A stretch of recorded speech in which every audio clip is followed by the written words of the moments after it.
BRS senior leader యువ నాయకుడు వాసుదేవ్ రెడ్డి మనతో ఉన్నారు. ఆయన అడిగి తెలుసుకున్న ప్రయత్నం చేద్దాం. సార్ నమస్తే. నమస్తే భయ్య.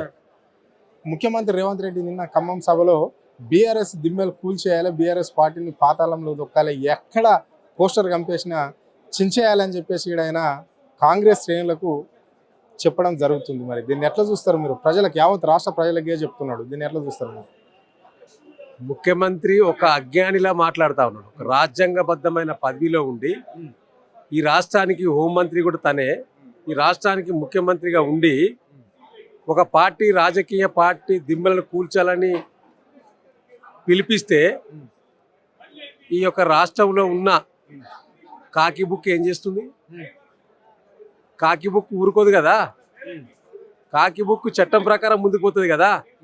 మరి కాకి బుక్ ఉన్న డీజీపీ గారు శివధర్ రెడ్డి గారు ఎందుకు ఆయన మీద సుమోటోగా కేసు నమోదు చేయరు? మీరు రాజ్యాంగం అందరికీ సమాన హక్కులు ప్రసాదించింది కదా.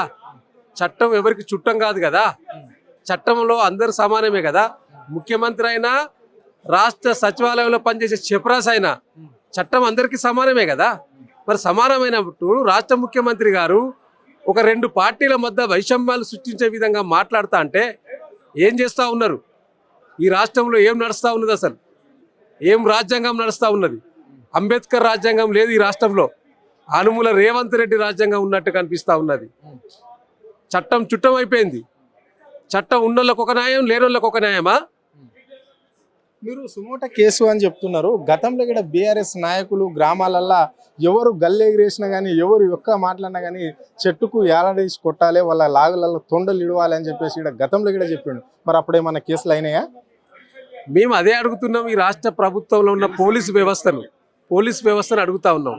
అనేక సందర్భాల్లో ఈ రాష్ట్ర ముఖ్యమంత్రి ఒక ముఖ్యమంత్రిగా కాకుండా ఒక గల్లీ లీడర్ లెక్క చిల్లర భాష ప్రయోగించి లాగులో తొండలు పెడతాం, కనుకుట్లతో గోళీలు ఆడుకుంటాం, వంగబెట్టి గుద్దుతాం, లేకపోతే చెరువుల పడి చావాలని చెప్పి, లేకపోతే ఇంకా విపరీతమైన ఆ భాషను చివరికి రాష్ట్ర అసెంబ్లీలో కూడా ప్రయోగించి మాట్లాడిన తీరును సభ్య సమాజం కూడా తలదించుకునే విధంగా మాట్లాడిన తీరు. మా హరీష్ రావు గారిని అయితే అసెంబ్లీలో బడివే అని ఒక పదాన్ని వాడిండు. మరి ఏం చేస్తూ ఉన్నది ఈ రాష్ట్రంలో ఉన్న పోలీసు వ్యవస్థ? ఒక ప్రతిపక్ష నాయకులనే పోలీసు వ్యవస్థ పట్టించుకున్నాడు, కేసులు పెట్టడేనా? అధికార పక్షంలో మాట్లాడితే ఇష్టం ఉన్నట్టు మాట్లాడచ్చా? ఇష్టం ఉన్నట్టు వ్యవహరించచ్చా? ఇక గమ్మత్ ఏంటంటే ఈ రాష్ట్ర ముఖ్యమంత్రి కాంగ్రెస్ పార్టీ నుంచి ముఖ్యమంత్రి అయిందా, లేకపోతే టీడీపీ నుంచి ముఖ్యమంత్రి అయిందా? మొన్న ఖమ్మం సభలో టీడీపీ శ్రేణులకు పిలుపునిస్తాడు దిమ్మెలు కూల్చాలని. అట్లయితే ఎన్టీఆర్ ఆత్మ శాంతిస్తుందట. సిగ్గున్నదా రాష్ట్ర ముఖ్యమంత్రి నీకు ఏమన్నా? ఈ రాష్ట్రంలో, ఈ యొక్క ఉమ్మడి ఆంధ్రప్రదేశ్లో ఎన్టీ రామారావును తులనాడిందే నీవు. నిజంగా ఎన్టీ రామారావు శాంతించాలంటే, ఆత్మ శాంతించాలంటే ఎన్టీ రామారావుకు వెన్నుపోటు పొడిచిన నారా చంద్రబాబు నాయుడిని కదా గద్దె దించి కానీ ఇంకేమైనా చేయాల్సిన అవసరం ఉన్నది అంటే చేయాల్సింది. కానీ నువ్వు అట్లా మాట్లాడవు. ఎందుకంటే నీ గురువు చంద్రబాబు నాయుడు చెప్పినట్టు మాట్లాడాలి కాబట్టి ఆ దిశగా మాట్లాడుతావు. ఒకటైతే తెలంగాణ సమాజానికి, తెలంగాణ సోయున్న వాళ్ళకు ఒకటి అర్థమైంది ఏంది అంటే, భవిష్యత్తులో ఈయనే ఒక కొత్త పార్టీ దిశగా అడుగులు వేస్తూ ఉన్నాడు. అది తెలుగు కాంగ్రెస్, భారతీయ కాంగ్రెస్ అనే చర్చలు కూడా పెడతా ఉన్నాడు. దాన్ని పెట్టి రేపు భవిష్యత్తులో కేంద్రంలో ఉన్న బీజేపీ తోటి సఖ్యతగా ఉండాలనే ఆలోచన మాత్రం ఈ యొక్క రాష్ట్ర ముఖ్యమంత్రిగా ఉన్న రేవంత్ రెడ్డి చేస్తూ ఉన్నాడు. ఆయన ఉండేది 2-3 సంవత్సరాలే కాబట్టి ఈ 2-3 సంవత్సరాల తర్వాత ఎట్లా కాంగ్రెస్ పార్టీలో సీనియర్లను ఇమడనిచ్చే పరిస్థితి ఉండదు.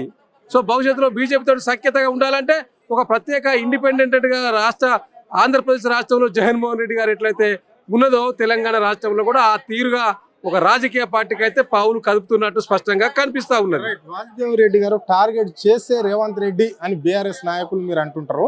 సో అక్కడ ముఖ్యమంత్రిని, ఆంధ్రప్రదేశ్ ముఖ్యమంత్రిని చంద్రబాబు నాయుడిని టార్గెట్ చేస్తూ మాట్లాడతారు.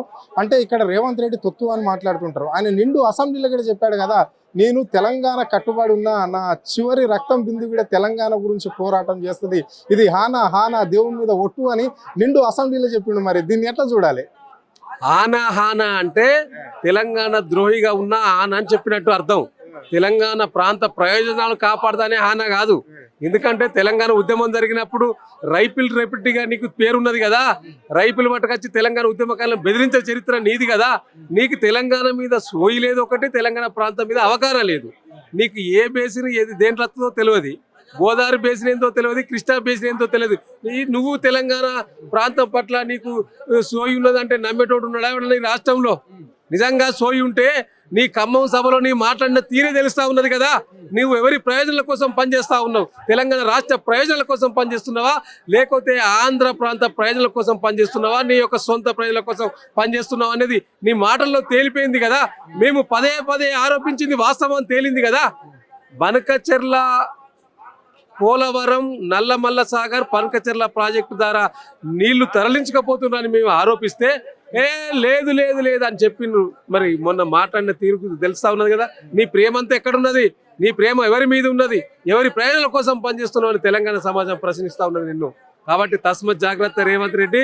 నీ యొక్క కుప్పిగంతులు, నీ చీకటి రాజకీయాలు, నీ చీకటి భాగవతాన్ని ప్రతిపక్ష బీఆర్ఎస్ పార్టీగా ఎప్పటికప్పుడు ఎండగడతాం, ప్రజలకు తెలియజేస్తాం.